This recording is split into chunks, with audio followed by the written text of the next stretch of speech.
চট্টগ্রামে অপহরণের কয়েক ঘণ্টা পর মন্দিরের পুরোহিত সেবকসহ ৩ জনকে উদ্ধার করেছে পুলিশ। সংবাদ সম্মেলনে পুলিশের দাবি, মুক্তিপণের জন্যই এই অপহরণ। অভিযানে অস্ত্রসহ ধরা পড়েছে শীর্ষ সন্ত্রাসী বার্মা সাইফুলের 4 সহযোগী, তবে পালিয়ে যায় আরও বেশ কয়েকজন।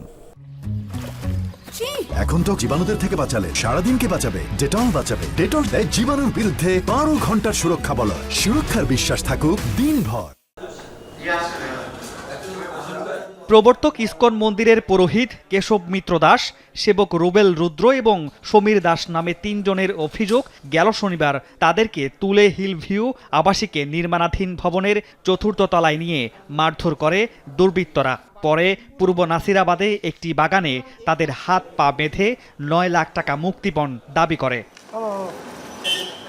খবর পেয়ে ঘটনাস্থলে অভিযান চালিয়ে রাতেই 4 জনকে গ্রেফতার করে গোয়েন্দা পুলিশ। পালিয়ে যায় কয়েকজন। দুর্বৃত্তরা পেশাদার অপরাধী বলে দাবি পুলিশের। আমাদের প্রাথমিক তদন্তে যতটুকু মনে হয়েছে, মূলত টাকা মুক্তিপণ আদায় করার জন্যই তারা এই ধরনের কার্যক্রম ঘটিয়েছে। কারণ আমরা যতদূর জানতে পেরেছি, এই 3 জনের কাছ থেকে সর্বমোট 9 লক্ষ টাকা মুক্তিপণ দাবি করেছিল।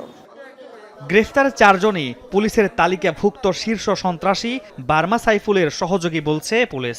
রাজনৈতিক দলের নাম ভাঙিয়ে এরা দীর্ঘদিন ধরে অপকর্ম চালাচ্ছে বলে অভিযোগ রয়েছে।